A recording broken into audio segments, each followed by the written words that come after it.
하나님 말씀 이사야 1장 15절에서 18절까지 말씀 같이 보도록 합니다. 이사야 1장 15절에서 18절까지 말씀 한 목소리로 봉독합니다.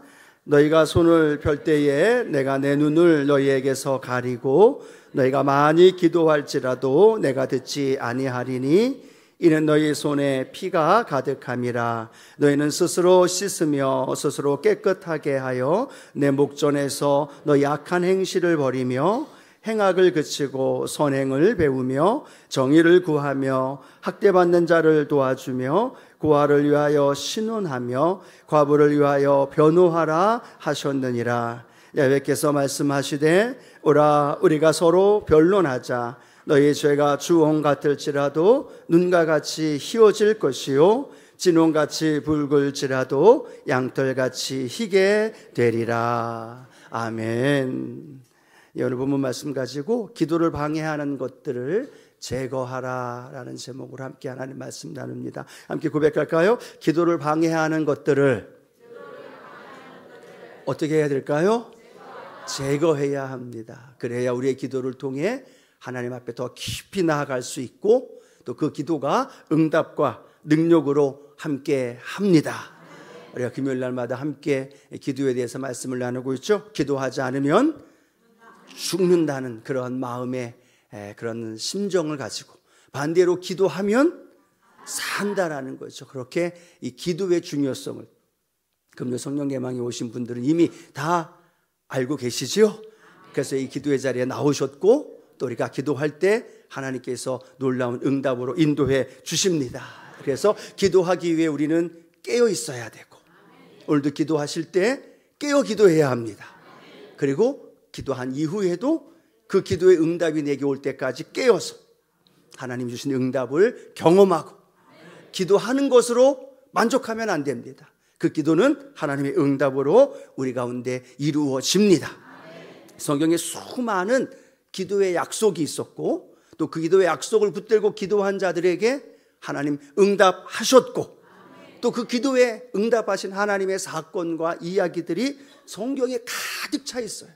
아니 성경에만 가득 찬 게 아니라 저와 여러분의 삶에도 이루어진 것을 경험하고 간증하고 지금까지 살아왔습니다. 그런데 놀라운 건 오늘 본문 말씀에 보니까 우리가 그렇게 믿음으로 고백하며 함께 아멘 아멘 했는데 오늘 본문은 뭐라고 말하고 있느냐? 하나님이 기도해도 듣지 않으시겠다라는 말씀이 있어요. 수많은 기도하면 들으시겠다라는 약속이 너무나 구약부터 신약 성경 너무나 많은데 오늘 본문에는 너희가 기도해도 하나님이 듣지 않으시겠다라고 말씀하고 있다는 겁니다. 그러면 그 이유가 있을까요? 없을까요?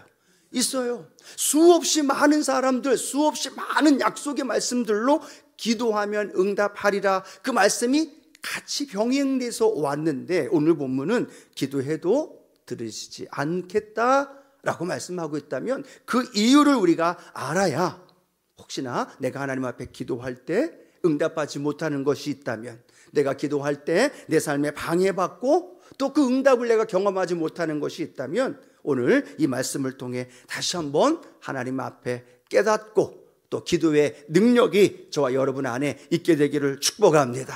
그 이유를 성경은 뭐라고 얘기하느냐? 죄라는 단어를 사용합니다. 죄라는 단어가 우리의 기도를 방해한다는 것. 또 하나님 앞에 나아가는 걸 방해하고 그 죄라는 것이 하나님 앞에 부르짖어 기도했는데도 하나님이 응답하지 않겠다라고 말할 만큼 이 죄라는 것을 우리가 해결하지 않으면 하나님 앞에 기도하는 것 또 하나님 앞에 나와 예배를 드려도 그 예배나 그 기도가 응답을 받을 수 없음을 우리에게 성경은 말합니다. 그래서 우리의 죄를 어떻게 해야 될까요? 제거해야 합니다. 그냥 두면 안 됩니다. 제거해야 되고 삭제해야 되고 우리의 마음 가운데서 예수의 이름의 능력과 권능으로 말미암아 몰아내고 싸워야 하고 우리의 죄 안에 내 안에 죄가 가득 차 있다면 그 죄를 오늘 회개함으로 또 정결함으로 하나님 앞에 나아가는 우리의 모습이 되기를 축복합니다. 그래서 우리의 기도의 제목을 하나님 앞에 쫙 나열하기 전에 먼저 해결해야 할 것이 뭐예요? 내 마음속에 있는 죄의 문제들, 듣지 않을 거야 라고 말씀하시는 하나님 아버지의 마음이 어떨까요? 다 응답하겠다라고 약속하셔놓고 응답할 수 없는 하나님 아버지의 마음이에요. 왜냐하면 공의로우신 분이기 때문에 죄악이 그대로 있는 상태에서, 손에 피가 그대로 있는 상태에서 우리의 기도에 응답하고 축복해 주길 원하는데 그걸 하실 수 없는 아버지 하나님의 마음. 그런데 그 죄의 문제가 오늘 하나님 앞에서 해결되어지면, 그 죄로 말미암아 회개되어질 때 저와 여러분 안에 놀라운 은혜로, 응답으로 함께 하십니다. 우리가 잘 아는 하나님 마음에 합하고 하나님과 친밀했던 다윗조차도 밧세바를 범한 이후에 그 죄 때문에 얼마나 힘들어합니까? 죄의 문제를 해결하지 않으면 안 되니까 밤새도록 침상을 적셔가며 눈물로 통해하면서 우슬초로 나를 정결케 해 주십시오, 내 죄를 사하여 주십시오. 왜요? 그 마음이 하나님께 나아가려고 하는데 죄라는 놈이 탁 가로막고 있으니까 그 마음이 답답한 거예요. 그 마음이 하나님 앞에 나아가 찬양하고 기도하려고 하는데 기도가 될까요? 안 될까요? 기도가 되지 않는 거예요. 막혀 있는 거죠. 그러니까 다윗조차도 밤새도록 침상을 적셔가면서 하나님, 내 죄를 용서하시고 내 죄과를 사하여 주시옵소서. 그럴 때 내가 구원의 기쁨이 회복되어지고 성령께서 정직한 영으로 내 안에 회복되어지고 하나님의 놀라운 은혜를 갈망하며 기도했던 다윗의 고백. 오늘 여러분, 저와 여러분이 이 예배 안에서 오늘 그 다윗의 마음, 우리 주님이 마음을 회복함으로 오늘 그 기도의 응답과 기적의 역사가 일어날 줄로 믿습니다. 어떻게 해야 그 죄악들, 기도의 응답을 방해한 것들을 제거할 수 있을까요? 성경의 예레미야 2장 22절에는 이렇게 말합니다. 함께 할까요? 주 야훼의 말씀이니라, 내가 제물로 스스로 씻으며 내가 많은 비누를 쓸지라도 내 죄악이 내 앞에 그대로 있으리니 라고 말합니다. 아무리 비누를 가지고 와도, 제물로 스스로 씻는다 하더라도 그걸로는 우리의 죄의 문제가 해결되지 않는다는. 그런데 그 죄의 문제가 해결되어 줄 수 있는 가장 좋은 은혜, 그것이 저와 여러분에게 주신 은혜인 줄로 믿습니다. 히브리서 10장 19절이죠. 같이 한번 고백합니다. 그러므로 형제들아, 우리가 예수의 피를 힘입어 성소에 들어갈 담력을 얻었나니. 할렐루야. 오늘도 예수의 피를 힘입어 하나님 앞에 나아갈 때 우리의 죄가 용서함 받고, 우리의 죄 용서만이 아니라 우리가 주님을 만나게 되고, 오늘 이사야 고백처럼 흰눈보다도 양털보다도 깨끗하게 되어져서 주님, 내가 왔습니다 라는 이 고백을 주님 앞에 올려드릴 때 우리의 모든 죄가 사함받게 되고 응답되어지는 역사가 일어납니다. 오늘 그 예수의 피를 힘입고 하나님 앞에 나아가는데요, 그러면서도 우리가 깨달아야 할 죄에 대한 부분이 그냥 죄라고 그냥 뭉툭여서 말하기보다, 오늘 제가 몇 가지만 좀 설명하면서 우리 특별히 성경을 통해 죄의 문제가 이것이다, 그리고 이것 때문에 하나님이 응답할 수 없다라고 말씀하셨던 그 기도의 내용들, 그 방해하는 내용들을 함께 좀 알아볼 텐데요. 첫 번째로는 이 교만한 마음이 우리의 기도의 응답을 방해하고 있다라는 거예요. 그래서 이 교만한 마음을 우리의 마음속에서 어떻게 해야 될까요? 제거해야 됩니다. 잿물로도 안 돼요. 비누로도 안 돼요. 뭐로 가능해요?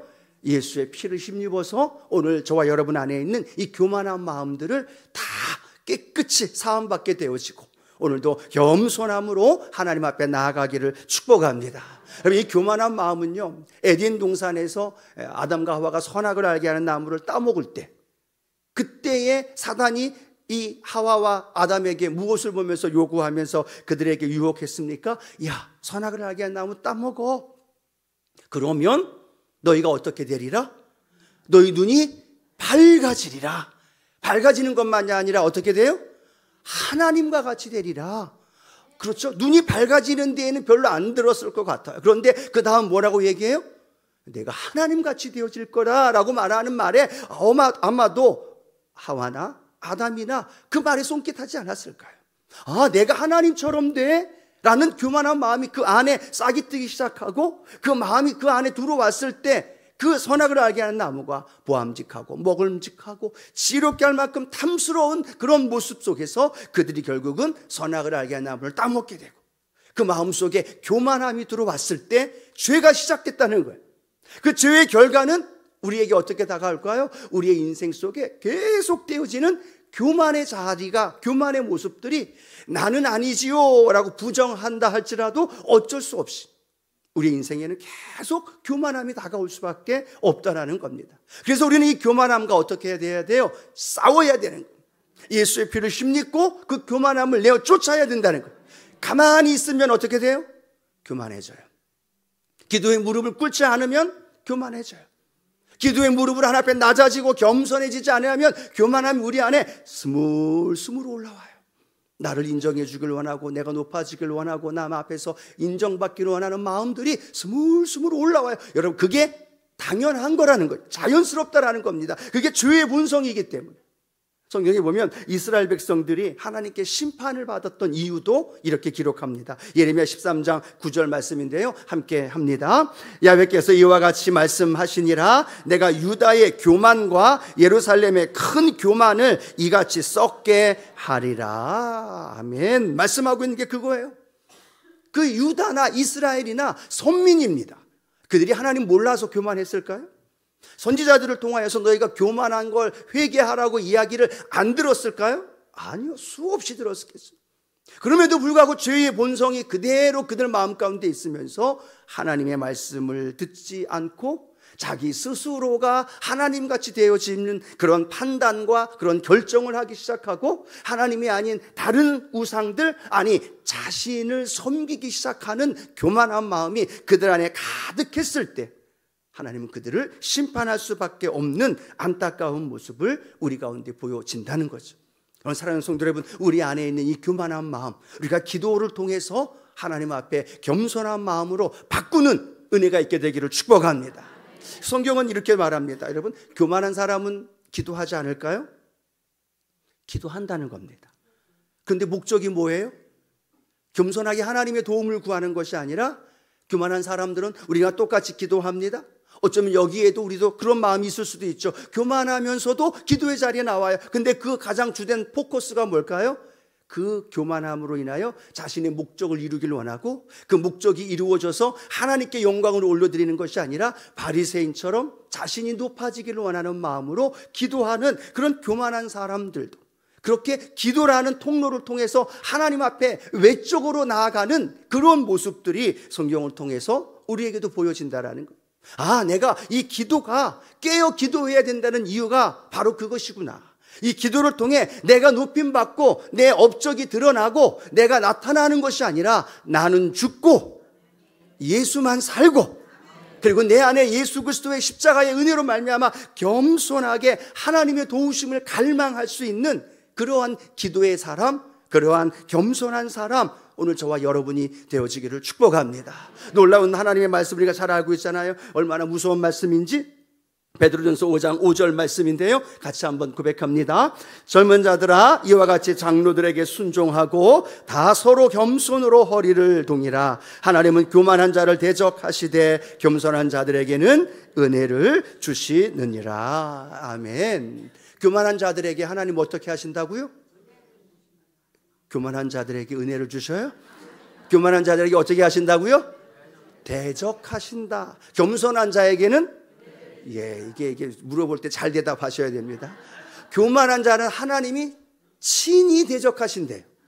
제가 여러분을 대적하는 게 아니고 교만한 자를 누가 대적하느냐? 하나님이 친히 그 사람을 대적하신다는 거예요. 여러분, 하나님과 한번 맞짱 뜰 자신이 있으시나요? 없죠. 누가 살아남겠어요? 그럼에도 불구하고 우리는 그 사실을 알면서도 교만함이 계속 우리 안에서 갈등과 함께 쌓아 올라온다는 거예요.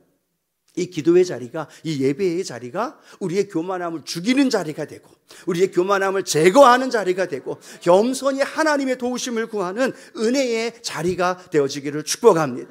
왜 우리가 예배의 자리에 함께 모여서 계속해서 모이게 힘써 하나님을 예배해야 될까요? 그 예배를 통해 내가 나 자신을 알게 되고 하나님을 알게 되어지고 그러면서 우리는 겸손히 하나님의 도움을 구하는 거죠.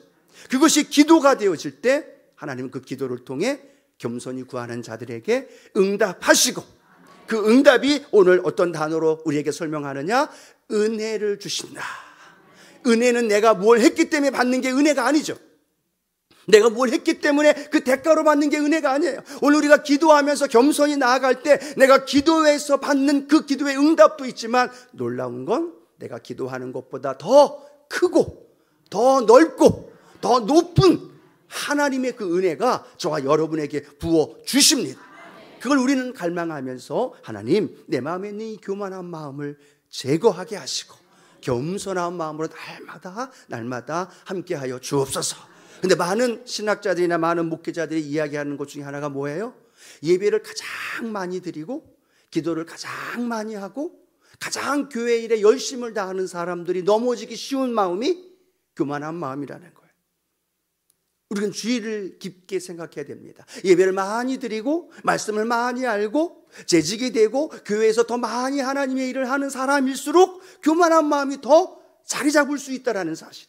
이건 굉장히 큰 경각심을 우리에게 가져다 주면서 그 하나님의 은혜를 우리가 올바로 알며 교만함이 아니라 겸손함으로 더 낮아질 수 있고, 그러면 하나님이 높여 주십니다. 내가 높아지는 것이 아니라 내가 낮아지면 우리의 기도에 무릎을 꿇을 때, 여러분 기도에 연결되는 단어가 무릎이란 단어가 바로 그겁니다. 기도의 무릎은 낮아지고 겸손해질 때 하나님은 그 기도를 들으시고 응답으로 우리를 채워주시고 높여주시고 오늘도 그 놀라운 하나님의 은혜에 함께 하실 줄로 믿습니다. 자, 첫 번째는 교만한 마음을 오늘 우리 제거하는 거예요. 여러분 기억하고, 두 번째는 용서하지 않는 마음이라는 거예요. 좀 의외이죠. 기도의 응답, 기도하면서 나아가는데 방해되어지는 그 요소 중에 용서하지 않는 마음이다라고 말합니다. 여러분 성경에 보면 하나님이 얼마나 이 용서에 대해서 관심을 갖고 있는지 중요하게 여기는 줄이 알아야 합니다. 우리 주기도문 할 때 맨 마지막 부분쯤에 보면 어떤 기도의 제목이 있어요? 우리가 우리에게 죄 지은 자를 사하여 준 것 같이 우리의 죄를 사하여 주시옵소서. 매일 예배 드릴 때마다 고백하잖아요. 그 고백의 가장 중심 부분에 긴 문장을 통해서 뭐라고 고백하느냐? 하나님, 내가 나에게 죄 지은 사람, 내 마음을 아프게 한 사람, 내 마음에, 내 등에 비수를 꽂은 사람, 내 마음에 상함을 준 그 사람 내가 용서해주고 그를 사하여 준 것 같이 나를 용서해 주십시오 라는 고백이에요. 그러면 반대로 우리는 기억해야 합니다. 내가 그들을 용서하지 않아 놓고 오늘 하나님 앞에 나와서 하나님, 내 죄를 용서해 주십시오 라는 기도를 드릴 수 있을까? 주님은 뭐라고 얘기하실까요? 너도 용서하지 않았잖아. 1만 달란트 용서받았는데, 탕진받았는데 100데나리온 받은 사람 용서하지 않았잖아. 은혜 베풀지 않았잖아. 너에게 빚을 꽂았다고, 너에게 상처를 주었다고, 너 마음을 아프게 했던 그 사람 용서하지 않고 왜 여기 와서 나의 죄를, 너의 죄를 내게 용서해달라고 요구하니? 라고 주님이 물으신다면, 그럼 우리의 기도 순서는 뭐예요? 내 마음속에 있는 용서하지 못한 마음들, 용서하지 못한 성도들, 아니면 권사님들, 아니면 누군가를 향해 내가 먼저 용서가 되어질 때 그 용서의 마음을 가지고 하나님 앞에 나가 기도하면 그 기도를 통해 하나님이 응답해 주신다는 거예요. 그래서 그 기도의, 이 용서의 기도가 주기도문에 나온 것뿐만 아니라 제자들이 물어보죠. 얼마나 용서하면 됩니까? 7번쯤 하면 돼요? 라고 물으니까 예수님 뭐라고 얘기해요? 70번씩 7번이라도 용서하라는 얘기예요. 끝까지 용서하라는 얘기예요. 무한대로 용서하라는 얘기예요. 그 용서가 예수님 너무너무 중요하게 여기는 거죠. 십자가 달로 돌아가시기 전에도 예수님을 그렇게 못 박혀 죽게 하시는 그들을 바라보며 예수님 뭐라고 기도합니까? 저들의 죄를 용서해 달라는 거예요. 성경에 보면 용서라는 단어에 굉장히 하나님의 마음이 강조하고 있는 모습을 본다는 거예요. 근데 우리는 굉장히 이 용서라는 말을 쉽게 지나칠 때가 많다는 거예요. 용서하지 않은 마음, 그 마음을 우리 마음 가운데 그대로 간직한 채로 와서 하나님 앞에 예배를 드리고 하나님께 내 죄를 용서해 달라고 얘기를 하고 하나님께 내 기도를 응답해 달라고 우리의 기도를 드릴 때가 참 많다는 사실. 저도 요번에 이 말씀 준비하면서 새롭게 깨달았는데, 우리가 잘 아는 말씀 기억하시죠? 예수님 그렇게 말씀하셨지 않습니까? 무엇이든지 기도하고 구하는 것은 받은 줄로 믿으라. 기도할 때마다 얼마나 좋아하는 말씀이에요. 그렇지 않아요? 기도한 다음에 하나님, 믿고 구한 것은 받은 줄로 믿으라 하셨습니다. 믿습니다 하나님. 그런 기도 안 해보셨어요? 해봤잖아요. 근데 그 말씀 바로 다음 말씀이 마가복음 11장 25절 말씀이에요. 그 말씀 다음 믿고 구한 것 다 받은 줄 믿으라 할렐루야 라고 고백하는데 그 다음 마가복음 11장 25절 말씀이 이런 말씀이 기록이 되어 있어요. 같이 한번 읽어볼까요? 서서 기도할 때에 아무에게나 혐의가 있거든 용서하라. 그리하여야 하늘에 계신 너희 아버지께서도 너희 허물을 사하여 주시리라 하시니라. 아멘. 저는 소스라치게 놀랐습니다.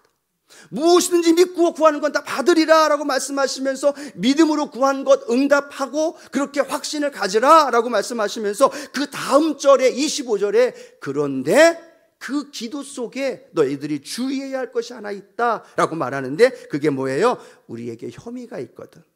너희가 그들을 용서해야 된다는 거예요.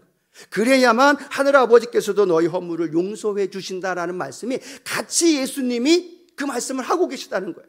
그럼 무엇을 의미하고 있을까요? 믿고 구한 것은 받으리라 받은 줄 믿으라라는 말씀과 서로 용서하는 단어가 분리되어 있지 않다는 거예요. 같이 주님은 보고 있다는 사실을 너무너무 우리 마음 가운데 깨달아야 된다는 거예요. 오늘 이 말씀 안에 담겨있는 혐의가 있거든이라는 말을 우리가 세 번역을 찾아봤더니요, 등진 일이 있으면, 그러니까 혐의가 있다는 거 좀 이해가 잘 안 되죠. 내가 무슨 혐의가 있어? 내가 죄를 어떤 범죄한 것도 아니라 무슨 혐의? 그런데 세 번역 성경에는 등진 일이 있다. 여러분 혹시 주변에 있는 분과 등진 일이 있어요? 그것이 여기서 말하는 혐의라는 말과 같은 의미를 갖고 있고요. 또 하나 현대인 성경에는 마음 상한 일이라는 단어로 연결이 되어져 있어요. 그러니까 혐의가 있거든이라는 말을 이해하지 못할 때 등진 일이거나 또 내가 상한 마음, 그런 마음을 누구에게 주었다면 그 마음을 용서하고 그것을 풀어질 때 주님께서는 기도하고 구한 것은 받은 줄로 믿으라. 이 말씀과 연결되어져 있구나. 그러면 내가 기도할 때 나를 힘들게 하고 나를 등지게 하고 나에게 어려움을 줬던, 상한 마음을 가져다 줬던 그들을 내가 용서하는 마음. 이것이 굉장히 우리의 마음속에 중요하다는 사실이에요. 오늘 우리 안에 아직도 용서하지 못한 형제 있나요? 가족들이 있나요? 또 성도들이 있나요? 오늘 그들을 용서할 수 있는 은혜가 있게 되기를 축복합니다. 성령님이 그분의 마음, 그분의 얼굴, 그분을 떠오르게 하는 분이 있다면요, 오늘 우리는 그 용서의 부분을 그냥 넘어가서는 안 된다는 거예요. 기도와 밀접한 관계에 있다는 걸 이렇게 생각해 보면서 우리 안에 있는 용서하지 못한 마음들 우리 제거하고 용서함으로 하나님 안에서 우리의 죄가 용서되고 또 그 은혜를 누리는 저와 여러분 되어지기를 축복합니다. 세 번째, 우리가 제거해야 할 죄에 대한 부분이 뭐냐면 관계에 깨어진 마음들이라고 표현합니다. 성경 하나님은 늘 말씀을 통해 관계를 굉장히 중요시 여기고 하나님과 성도와의 관계, 성도와 하나님과의 관계, 성도와 성도와의 관계를 굉장히 중요합니다. 그래서 구약 성경을 읽을 때 신약 성경을 읽으면 하나님은 목자, 우리는 양. 이건 무엇을 의미해요? 관계예요. 하나님을 때로는 남편으로 보고 우리 성도를 부인, 아내로 보는 것도 무엇을 의미해요? 관계예요. 예수님이 포도나무고 우리가 가지이다. 이건 무엇을 의미해요? 이것도 관계예요. 계속 성경은 하나님과 우리와의 관계, 더불어서 성도와 성도와의 관계를 너무너무 중요시 여긴다는 거예요. 근데 우리는 그 관계를 하나님과의 관계에 대한 중요성은 알고 있는데 성도와의 관계에 대한 부분은 우리가 너무 등한시할 때가 많다는 거예요. 용서와도 연결이 되어 있지만 이 관계의 부분은 조금 더 넓게, 즉 용서만이 아니라 서로의 관계 속에서 깨어진 부분이 그대로 있는 채로 하나님 앞에 기도하게 되어질 때 그 기도에는 하나님의 응답으로 우리가 체험할 수 없었다라고 우리에게 설명한다는 거죠. 무엇을 성취하고 무엇을 이뤘느냐, 어떤 직분을 가졌느냐가 중요한 것이 아니라 지금 내가 그 하나님과 어떤 관계에 있는가, 내가 지금 우리 성도님들과 내 가정과 어떤 관계가 있느냐, 너무너무 중요하다는 겁니다. 그런데 성경을 보니까 그 관계에 대한 부분을 설명하면서 가장 친밀한 관계가 어떤 관계일까요? 부부의 관계잖아요. 가장 친밀한 관계가 부부의 관계입니다. 그 부부의 관계 속에서 그 상황을 우리에게 설명해 주는 말씀이 기록이 되어 있어요. 그 관계 속에서 어떻게 할 때 또 어떤 모습으로 살아가기 때문에 우리의 기도와 연결이 되어 있는가를 우리 베드로전서 3장 7절은 이렇게 설명하는데요. 같이 한번 읽어봅니다. 남편들아, 이와 같이 지식을 따라 너희 아내와 동거하고 그를 더 연약한 그릇이요 또 생명의 은혜를 함께 이어받을 자로 알아 귀히 여기라. 이는 너희 기도가 막히지 아니하게 하려 함이니라. 아멘. 마지막 부분 뭐라고 기록하고 있어요? 이는 너희 기도가 막히지 아니하게 한다라는 거예요. 그러면 이건 무슨 의미예요? 막힐 때가 있다는 거예요. 막히지 않을 때도 있지만 막힐 때가 있다는 거예요. 기도가 막힌다는 건 뭐예요? 기도가 안 된다는 이야기도 있고 기도했는데 기도가 응답되지 않는다는 것도 있어요. 그런데 그 관계를 오늘 베드로 사도는 남편과 아내와의 관계, 부부와의 관계예요. 가장 친밀하고 못 볼 것 없이 모든 걸 다 경험하고 모든 것이 오픈되어 있는 부부와의 관계, 그 관계 속에서 가장 중요한 핵심이 뭐냐면 그 관계가 올바로 되어 있지 않으면 뭐라고 얘기하고 있어요? 너희 기도가 막힌다라는 거예요. 교회 나올 때 남편과 아내와 한바탕 하고 그리고 오셔서 여기서 열심히 기도해도 그 기도가 막힌다는 거예요. 관계가 가장 중요한 부부와의 관계가 예를 들어서 설명하는 거죠. 자녀들과의 관계이든 아니면 성도와의 관계이든 직장이든 사업이든 학교에서의 관계이든 친구와의 관계이든 그 관계가 깨어진 상태에서 기도할 때 성경은 뭐라느냐? 너희 기도가 막히지 않게 하기 위해서는 그 관계를 풀어야 된다. 우리가 잘 아는 말씀이잖아요. 하나님 앞에 나와 예물 드리기 전에 그 친구와 그 형제와 화목하지 않은 것, 그런 것 생각나면 어떻게 하라고요? 먼저 예물 드리기 전에 형제야 먼저 화목하고 와서 예물을 드리라는 얘기죠. 그 관계의 중요성을 성경은 너무너무 우리에게 중요시 여긴다는 거예요. 여러분, 내 옆에 있는 분, 그 관계가 모른 척하고 외면하고 무시하고 깨어진 관계일 때 그 관계가 그대로 두어둔다면 그것이 결국은 우리의 마음을 아프게 상처가 되게 하고 우리의 기도에 응답되지 않는 결과로 가까운다는 거예요. 그래서 우리가 성경은 뭐라고 말하냐? 모든 사람과 더불어 화평하십시오 라고 말하는 이유가 그 기도의 응답으로 연결되어지는 거예요. 아, 내 성격은 이런 성격이야, 냅둬. 아니요, 그 성격이 옳은 성격이 아니라 예수님 안에서 하나가 되어진 성격으로 함께 관계가 회복되어지는 은혜가 있게 되기를 축복합니다. 자, 그다음에 네 번째로는요, 세상적인 마음이라는 거죠. 세상적인 마음이 우리의 기도를 어떻게 해요? 응답되지 못하도록, 우리의 기도가 하나님 앞에 전달되지 못하도록 한다는 거죠. 성경에 보면 하나님과 세상의 관계를 어떻게 표현하냐면 요한일서에 보면 세상과 하나님을 겸하여 섬길 수 없다라고 말하죠. 또 뭐라고 얘기해요? 세상을 사랑하면 아버지의 사랑이 그 안에 있지 않다라고 말합니다. 그럼 두 가지는요, 겸할 수 없습니다. 세상을 사랑하면 하나님 아버지의 사랑이 내 안에 들어올 수 없다는 거예요. 하나님 안에 그 사랑이 내 안에 가득하면 세상을 사랑할 수 없다라는 거죠. 심지어 야고보 사도는 뭐라고 얘기합니까? 세상과 벗이 되고자 하는 자는 스스로 하나님과 원수되는 것이다 라고 말할 만큼 세상도 사랑하고 하나님도 사랑하고 얼마나 좋아요. 근데 이게 불가능하다는 거예요. 세상을 사랑하면 그 사랑이 내 안에 가득 물려와 나를 장악하고 있기 때문에 내 안에 하나님의 사랑이 들어올 존재가 없다라는 거예요. 그러나 하나님을 사랑하게 되면 그 하나님의 사랑 때문에 세상이 내 안에 들어오지 않고 그 세상을 우리가 뛰어넘게 되어지고 그 놀라운 은혜 안에 저와 여러분이 이겨나가는 역사 일어납니다. 그래서 요한일서 2장 16절은 이렇게 말씀하죠. 함께 고백합니다. 이는 세상에 있는 모든 것이 육신의 정욕과 안목의 정욕과 이생의 자랑이니 다 아버지께로부터 온 것이 아니요 세상으로부터 온 것이라. 무엇이 세상으로부터 왔다고요? 육신의 정욕, 안목의 정욕, 이생의 자랑. 처음 듣는 것처럼 잘 알잖아요. 우리의 세상, 너무나 많은 세상 삶의 현장 안에 우리의 육신의 정욕, 이생의 자랑, 안목의 정욕이 우리 안에 있을 때 그 우리 안에는 하나님의 사랑이 존재할 수 없다라는. 우리는 세상을 뛰어넘어서 세상을 넉넉히 이기기도 하지만 세상에 대하여 우리는 사도 바울의 고백처럼 세상에 대하여 우리가 죽고 할렐루야. 또 우리도 세상을 향해 죽는 것만이 아니라 세상도 우리를 향해 죽어야 되는 거예요. 그럴 때 그것이 십자가고 그것이 예수님의 사랑으로 우리 안에 함께 하는 줄로 믿습니다. 세상에 귀가 너무 많이 열려 있지 않아요? 세상에 눈이 너무 많이 환하게 있지 않아요? 세상에 발이 너무 많이 열려 있지 않나요? 그런데 그곳에 주님을 향한 발, 주님을 향한 귀, 주님을 향한 눈, 주님을 향한 입은 너무나 작아지기 시작한다는 거예요. 에이, 설마요? 아니요. 그것이 그렇게 되어집니다. 차츰 되어지는 그 모습을 보면서 하나님, 내 안에 세상이 점점점 많아지는 것이 아니라 예수로 가득 차게 하옵소서. 세상이 들어오면 어떻게 해요? 예수 피. 한번 따라할까요? 예수 피.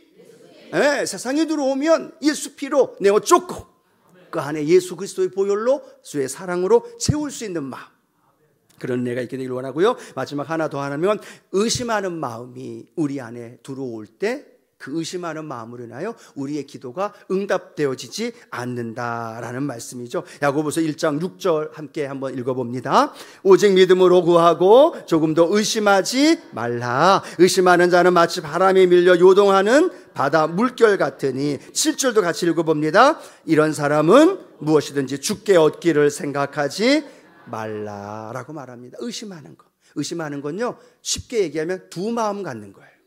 오늘 같이 기도하다가 응답해 주십니다, 아멘 하다가 또 왼쪽에는 정말일까? 응답될까? 지금까지 기도했는데 어떤 표적도 없고 어떤 나타나는 것도 없는데 정말 이루어질까? 라고 생각하는 두 마음이 아니라 우리는 오직 하나님을 향한 한 마음, 그 마음을 가질 때 우리의 기도에 응답하시고 그 기도를 통해 하나님은 우리의 간구하는 그 기도에 오늘도 기적으로 채워 주십니다. 여러분, 오늘 저는 이 5가지를 일부러 좀 적어보고 정리해보면서 우리 자신, 내 자신뿐만 아니라 우리 모두가 이 죄라는 걸 그냥 뭉터기로 해서 그냥 하나로 이야기하는 것이 아니라 교만한 마음이든지 때로는 세상이든지 의심하는 마음이든지 또 용서하지 못한 마음이든지 또 관계에 깨어진 마음들을 오늘 우리가 예수의 보혈로 회개하고 또 그 안에 다시 한번 우리가 새롭게 회복되어질 때 주의 보혈의 능력이 우리 안에 새롭게 응답으로 함께 하십니다. 오늘 그런 놀라운 역사를 우리가 꿈꾸면서 하나님, 내 안에 있는 죄 제거하게 하시고 그 십자가의 보혈의 은혜가 날마다 넘쳐나게 하여 주시옵소서. 우리 그 간절한 고백이 함께 우리 성도님 가운데 있게 될 주님의 이름으로 축복합니다.